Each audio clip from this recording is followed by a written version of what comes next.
Sentez un grain de raisin et vous allez constater qu'il n'y a pas trop d'arômes, c'est pas tellement complexe. Par contre, si je sens mon verre de vin, il peut y avoir toute une gamme d'arômes.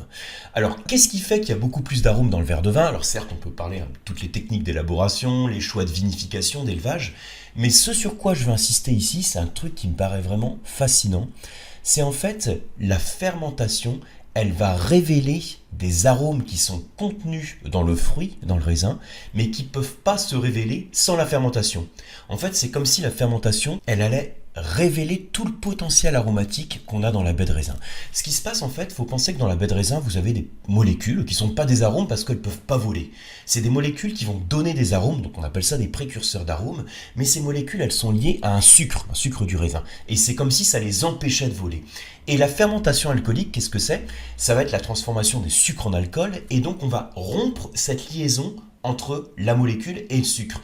Et c'est ce qui va permettre à cette molécule de se libérer et d'en faire un arôme. On passe de précurseur d'arôme à arôme, c'est ce que je vous mets sur le schéma qui est issu de mon livre Le vin pas à pas. Et c'est ce qui explique aussi que le vin va révéler les caractéristiques du terroir. C'est un mot très, très large, très vaste, mais les caractéristiques du terroir, les types d'arômes qui peuvent être liés à un terroir, vont pouvoir être révélés au travers de la fermentation.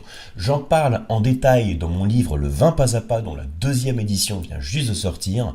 On se retrouve demain pour un nouveau short, c'est la série que je fais pour célébrer aussi les 20 ans de mon école de dégustation, le Coam.